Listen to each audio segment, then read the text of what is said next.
कि मूर्ति का विवाद नहीं रहा अयोध्या, राम के जन्म स्थान का विवाद रहा है, मूर्ति और फोटो का विवाद नहीं रहा। लेकिन धर्म के आचरण के विरुद्ध अगर कोई कार्य किया जाएगा हम प्रश्न उठाएंगे।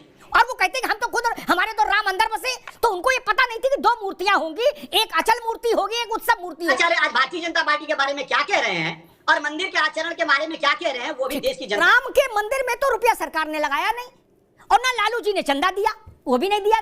कोई मंदिर से रोटी मिलेगी, अब उनको ये पता नहीं, शायद ज्ञान कम है कि मंदिर से रोटी भी मिल रही है, मुफ्त में भी मिल रही है। भाइयों को राम राम। दोस्तों स्वागत है द भारत डिबेट शो पे। दोस्तों आज का डिबेट काफी शानदार होने वाला है, इसलिए आपको अनुरोध है कि डिबेट को अंत तक देखिए। आज के इस डिबेट में रत्नाकर सिंह बोल रहे थे कि हम धर्म के विरुद्ध सवाल उठाएंगे, चाहे हम राम विरोधी हो जाए चाहे हिंदू विरोधी हो जाए, पर इससे हमें कोई परवाह नहीं। तो इस पे अमिताभ अग्निहोत्री सर ने किस तरह से रत्नाकर सिंह को धोया है, सो आप लोग डिबेट को खुद से ही देखिए। चलिए शुरू करते हैं। मूर्ति है। और दूसरी बात, 500 वर्षों में कभी भी रामलला की मूर्ति का विवाद नहीं रहा अयोध्या, राम के जन्म स्थान का विवाद रहा है, मूर्ति और फोटो का विवाद नहीं रहा, ना अदालत में ना अदालत के बाद। फिर ये नया राग क्यों छेड़ा गया रत्नाकर जी? अमिताभ जी देखिए, दो चीजें कहना चाहूंगा मैं। तीन कहिए जी।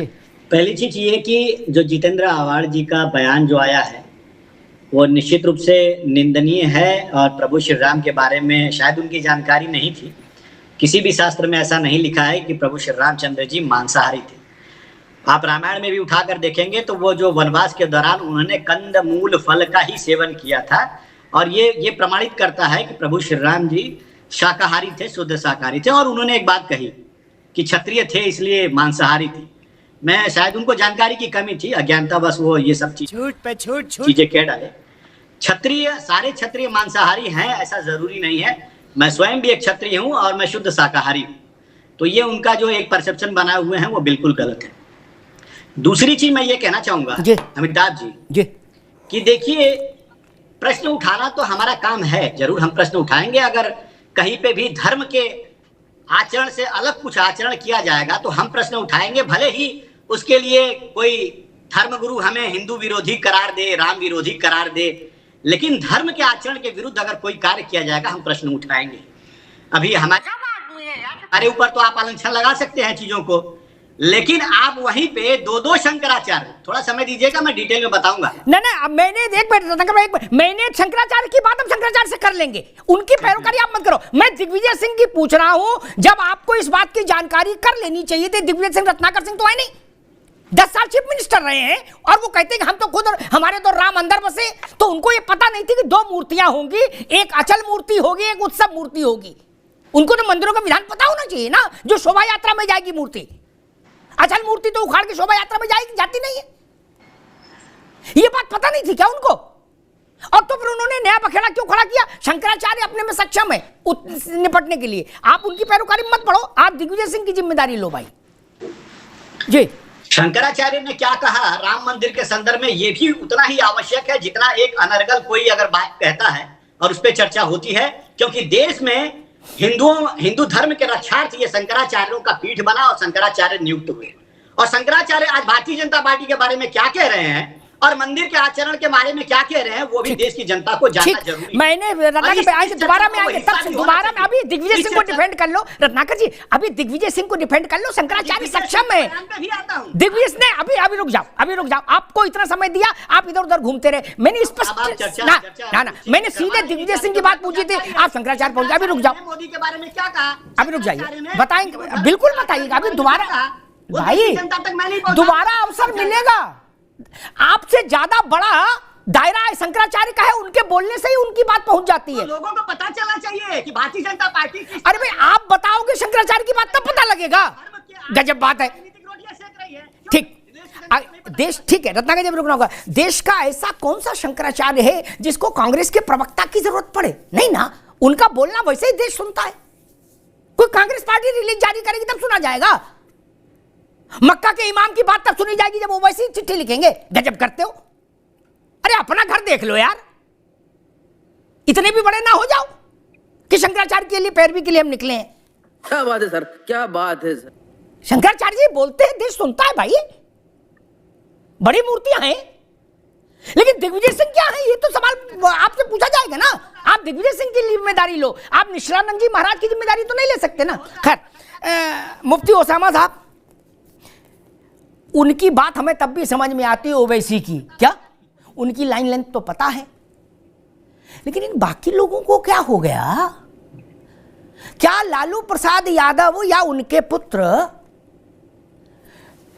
किसी बड़ी मस्जिद के लिए ये कह सकते हैं कि इस मस्जिद को बनाने में रुपया क्यों लगाया गया? नहीं ना। तो राम के मंदिर में तो रुपया सरकार ने लगाया नहीं, और ना लालू जी ने चंदा दिया, वो भी नहीं दिया, कोई दान भी नहीं दिया।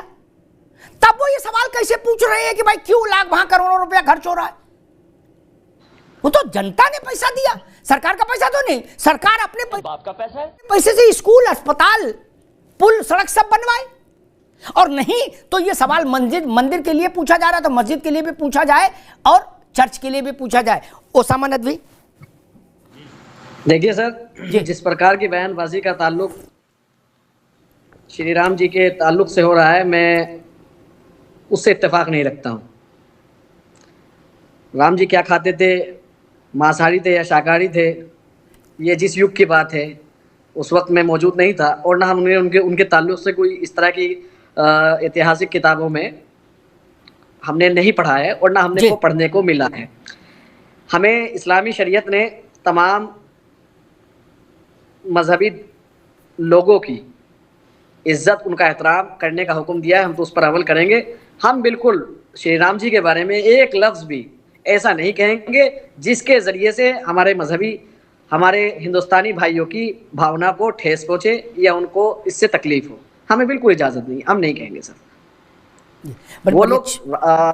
वो लोग पता नहीं किस युग में जी रहे हैं जो इस तरह के अपशब्द बयानबाजी कर रहे हैं। अरे भाई, दिलों को जोड़ने का काम करो यार। टूटे हुए दिलों में ईश्वर बसते हैं, तो आप किसी का दिल मत दुखाइए, किसी की भावनाओं को ठेस मत पहुंचाइए। ये बहुत गलत बात है, मैं इत्तेफाक नहीं रखता। बहुत अच्छी बात कही ओसामा नदवी आपने, और खासतौर पर सियासत वालों को तो वैसे भी दूर रहना चाहिए इन सब झमेलों से। जी, जी, जी।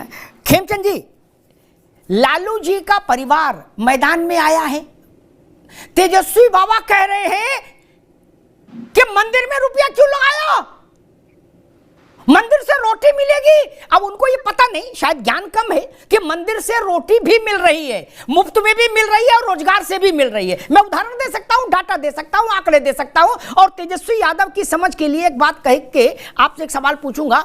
भारत में बड़े हिंदू मंदिरों के चलते 5 करोड़ लोगों को सीधा रोजगार मिला है। ये तेजस्वी यादव को समर्पित है जानकारी, और तेजस्वी यादव के जरिए इंडिया अलायंस के नेताओं को समर्पित है जानकारी। 5 करोड़ लोगों को सीधा रोजगार बड़े हिंदू मंदिरों के जरिए मिला हुआ है। ये जानकारी दुरुस्त कर लें सारे नेता बोलने से पहले, नहीं तो अपमानजनक स्थितियां उनके लिए पैदा होती रहेंगी। खैर, मजा आया दोस्तों, आज का डिबेट यही समाप्त करते हैं। आई होप कि आप लोग को पसंद आए। अगर पसंद आए तो एक लाइक एंड चैनल को सब्सक्राइब कीजिए। साथ में आप लोग कमेंट बॉक्स में अपनी राय जरूर बताएं, क्योंकि हम 24 घंटा इसी सब काम पे रिसर्च करते थे, आप लोगों के लिए सच्चाई लाते रहते हैं। चलिए मिलते हैं कोई नेक्स्ट डिबेट में, तब तक के लिए जय हिंद, जय भारत, वंदे मातरम।